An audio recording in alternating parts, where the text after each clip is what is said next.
Custody ಅಂತ್ಯವಾಗಿದೆ ಚಿನ್ನಯ್ಯಂದು, ಅದೇ mask man ಅಂದು. ಈಗ ಈ ಅಪಪ್ರಚಾರ ಷಡ್ಯಂತ್ರ ಮಾಡಿದಂತಹ ಬುರುಡೆ ಚಿನ್ನಯ್ಯನ SIT ಕಸ್ಟಡಿ ಅಂತ್ಯವಾಗಿದೆ. ಸೊ ಹಾಗಾಗಿ ಕೆಲವೇ ಕ್ಷಣಗಳಲ್ಲಿ ಕೋರ್ಟ್ಗೆ ಚಿನ್ನಯ್ಯನನ್ನ ಹಾಜರುಪಡಿಸ್ತಾರೆ.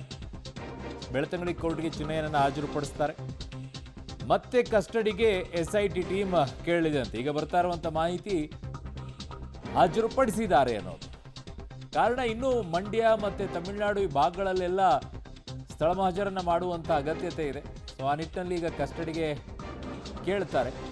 ಕೊಡುವಂಥ ಸಾಧ್ಯತೆಯೂ ಹೆಚ್ಚಾಗಿರುತ್ತೆ. ಕಾರಣ ಈ ವಿಚಾರದಲ್ಲಿ ಇನ್ನೂ ಕೂಡ ಭಾಳ ದೊಡ್ಡ ಮಟ್ಟದಲ್ಲಿದೆ, ಜನಾಭಿಪ್ರಾಯಗಳು ಕೂಡ ಭಾಳ ದೊಡ್ಡ ಮಟ್ಟದಲ್ಲಿದೆ. ಕಾರಣ ಸೂತ್ರಧಾರಿಗಳು ಯಾರು ಅನ್ನುವಂಥದ್ದನ್ನು ಪತ್ತೆ ಹಚ್ಚುವಂಥ ಕೆಲಸ ಈಗ ಆಗಬೇಕಾಗಿದೆ. ಹಾಗಾಗಿ ಈ ಚಿನ್ನಯ್ಯನಿಗೆ ಮುಖವಾಡ ಹಾಕಿಸಿದಂಥವರು ಯಾರು, ಈ ಚಿನ್ನಯ್ಯನ ಬೆಂಗಾವಲಾಗಿ ನಿಂತುಕೊಂಡು ಈ ಥರ ಹೇಳಿಸಿದಂಥವರು ಯಾರು, ಬೇಕಾಗಿರುವಂಥ ಹಣವನ್ನು ಸಂದಾಯ ಮಾಡಿದಂಥವರು ಯಾರು ಅನ್ನುವಂಥದ್ದನ್ನೆಲ್ಲ ಪತ್ತೆ ಹಚ್ಚುವಂಥ ಕೆಲಸವನ್ನು ಈಗ SIT ಅವರು ಮಾಡಬೇಕಾಗಿದೆ. ಹಾಗಾಗಿ ಇವತ್ತಿಗೆ ಕಸ್ಟಡಿ ಅಂತ್ಯವಾದರೂ ಕೂಡ ಇನ್ನೊಂದಿಷ್ಟು ಕಸ್ಟಡಿಗೆ ತೆಗೆದುಕೊಳ್ಳುವಂತಹ ಸಾಧ್ಯತೆಯೇ ಹೆಚ್ಚಾಗಿದೆ. ಕಾರಣ ಹೇಳಿದ್ನಲ್ಲ, ಈಗ ಅನೇಕ ರೀತಿಯಾದಂತಹ ಪ್ರಶ್ನೆಗಳು ಇನ್ನೂ ಇದ್ದಾವೆ, ಅದಕ್ಕೆ ಉತ್ತರಗಳನ್ನು SIT ಅವರು ಕಂಡುಕೊಳ್ಬೇಕಾಗಿದೆ. ಸೊ ಹಾಗಾಗಿ ನ್ಯಾಯಾಧೀಶರ ಮುಂದೆ ಈಗ ಹಾಜರುಪಡಿಸಿದ್ದಾರೆ. ಬೆಳ್ತಂಗಡಿಯ ನೇರ ದೃಶ್ಯಾವಳಿಗಳನ್ನ ತೋರಿಸ್ತಾ ಇದ್ದೀನಿ ನಿಮಗೆ. ಈಗ ಬೆಳ್ತಂಗಡಿಯಲ್ಲಿ ಅವರನ್ನು ಕೋರ್ಟ್ಗೆ ಹಾಜರುಪಡಿಸಿದ್ದಾರೆ ನ್ಯಾಯಾಧೀಶರ ಮುಂದೆ. ಸೊ ಮೆಡಿಕಲ್ ಟೆಸ್ಟ್ ಮಾಡಿಸ್ಕೊಂಡೇ ಕರ್ಕೊಂಡು ಹೋಗಬೇಕು. ಅದಾದ ನಂತರ ನ್ಯಾಯಾಧೀಶರ ಮುಂದೆ ಹಾಜರುಪಡಿಸಿ ಕೇಳ್ತಾರೆ. ತನ್ನ ಪರ ವಾದಕ್ಕೆ ವಕೀಲರ ಬೇಕಂತ ಚಿನ್ನಯ್ಯ ಬೇಡಿಕೆಯನ್ನು ಇಟ್ಟಿದ್ದಾರೆ. ಚಿನ್ನಯ್ಯ ಮನವಿಯಂತೆ ವಕೀಲರನ್ನ ನೇಮಕ ಮಾಡಲಾಗಿದೆ. ಎಲ್ಲೋದ್ರಪ್ಪ ಬುರುಡೆ ಗ್ಯಾಂಗ್ನಲ್ಲಿ ವಕೀಲರೆಲ್ಲ ಬಂದಿದ್ರಲ್ಲ ಕರ್ಕೊಂಡೆಲ್ಲ. ಬೆಳ್ತಂಗಡಿ ಕೋರ್ಟ್ಗೆ ಈಗ 4 ವಕೀಲರು ಆಗಮಿಸಿದ್ದಾರೆ. ಚಿನ್ನಯ್ಯ ಪರ ವಕಾಲತ್ತನ್ನ ವಕೀಲರು ನಡೆಸಲಿದ್ದಾರೆ. ತನ್ನ ಪರ ವಾದಕ್ಕೆ ವಕೀಲರು ಬೇಕು ಅಂತ ಚಿನ್ನಯ್ಯ ಬೇಡಿಕೆಯನ್ನು ಇಟ್ಟಿದ್ದ. ಅವತ್ತು full bullet proof car, bullet proof jacket ಹಾಕ್ಕೊಂಡು ಏನೋ ಎಲ್ಲ ಹಾಜರುಪಡಿಸೋಕ್ಕೋಸ್ಕರ ಬಂದಿದ್ರಲ್ಲ, ಅವ್ರ ಪರವಾಗಿ ಒಂದಿಷ್ಟೆಲ್ಲ ಕೇಳಿದ್ರಲ್ಲ, ಅವರೆಲ್ಲ ಹೋದ್ರು? ಅವ್ರು ಯಾರು ಇಲ್ವಾ? ನಡು ನೀರಲ್ಲಿ ಕೈ ಬಿಟ್ಬಿಟ್ರಾ? ಓ, ಅವ್ರು ಯಾರು ಇಲ್ಲ. ಈಗ ಪಾಪ ಅವ್ನು ಕೇಳ್ಕೊಳ್ಬೇಕಾದಂಥ ಪರಿಸ್ಥಿತಿ ಬಂತ, ನನಗೆ ವಕೀಲರನ್ನು ಕೊಡಿ ಅಂತೇಳಿ. ಸೊ ಈಗ 4 ವಕೀಲರನ್ನೇನೋ ಅದು ಸರ್ಕಾರದಿಂದಾಗಿಯೇ ನೇಮಕವನ್ನು ಮಾಡಿಕೊಡ್ತಾರೆ. ಸೊ ಹಾಗಾಗಿ ಅವ್ರನ್ನ ಈಗ ನೇಮಕ ಮಾಡಿ ಕೊಟ್ಟಿದ್ದಾರೆ. ಅವ್ರ ಪರವಾಗಿ ಸರ್ಕಾರನೇ ಅವನ ಪರವಾಗಿ ವಕೀಲರನ್ನ ನೇಮಕ ಮಾಡುತ್ತೆ. ಅವರಿಗೆ ದುಡ್ಡು ಕೂಡ ಸರ್ಕಾರವೇ ಕೊಡುತ್ತೆ. ಇದು ಯಾವುದ್ರಿ ಇದು ಕತೆ? ಚೆನ್ನಾಗಿದೆ ಇದು ಈ ಥರ. ಸೊ ಈಗ ಸದ್ಯಕ್ಕೆ ಏನು ಮಾಡೋಕ್ಕಾಗಲ್ಲ, ವಾದ ಮಾಡೋರು ಬೇಕೇ ಬೇಕಲ್ಲ. ಯಾರು ಏನು ಎತ್ತ ಅನ್ನುವಂಥದ್ದನ್ನು ತಿಳ್ಕೊಳ್ತಾರೆ. ಈಗ ಇವನಿಂದ ಯಾರ್ಯಾರಿದ್ದಾರೆ ಏನು ಅನ್ನೋದನ್ನು ಬರಬೇಕಾಗಿದೆ. ಅದು ಕೂಡ ಪತ್ತೆ ಹಚ್ಚುವಂಥ ಕೆಲಸ ನಡೀಬೇಕಾಗಿದೆ. ಹಾಗಾಗಿ ಇನ್ನೊಂದಿಷ್ಟು ಕೆಲಸಗಳು SIT ಟೀಮ್ಗೆ ಬಾಕಿ ಇದೆ. ಸೊ 4 ವಕೀಲರಿಗೆ ಬಂದಿದ್ದಾರಂತೆ ಅವನ ಪರವಾದ ಮಾಡೋಕ್ಕೆ.